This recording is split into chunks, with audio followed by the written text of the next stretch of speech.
গুৱাহাটীবাসীলৈ উপহাৰ অত্যাধুনিক উদ্যান গুৱাহাটীৰ হেঙেৰাবাৰীত।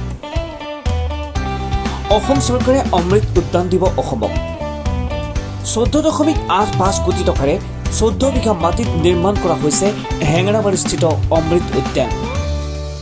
অত্যাধুনিক বহুকেইটা ব্যৱস্থাৰ লগতে শিশুৰ বাবে থাকিব অত্যাধুনিক খেলাৰ ব্যৱস্থা। উদ্যানখনত আছে ৰোলাৰ স্কেটিং খেল আৰু চাইক্লিঙৰ বাবে বিশেষ ট্ৰেক। উদ্যানখন এক বাণিজ্যিক কেন্দ্ৰ হিচাপেও গঢ়ি তোলা হ'ব। থাকিব এখন কফি হাউচ। উদ্যানখনত থাকিব 64টাকৈ অডিঅ' ছিষ্টেমৰ লগতে এটা শীতলীকৰণ কোঠা। প্ৰতিজোপা গছত একোটা বিশেষ লাইট আৰু প্ৰতিজোপা গছত সাজি দিয়া হৈছে একোটা চৰাইৰ কৃত্ৰিম বাঁহ। উদ্যানখনৰ মূল দুৱাৰতে আছে উত্তৰ পূবৰ স্বাধীনতা সংগ্ৰামৰ 8খন ৰাজ্যৰ 8জন জনজাতীয় মূলৰ নেতাৰ প্ৰতিমূৰ্তি।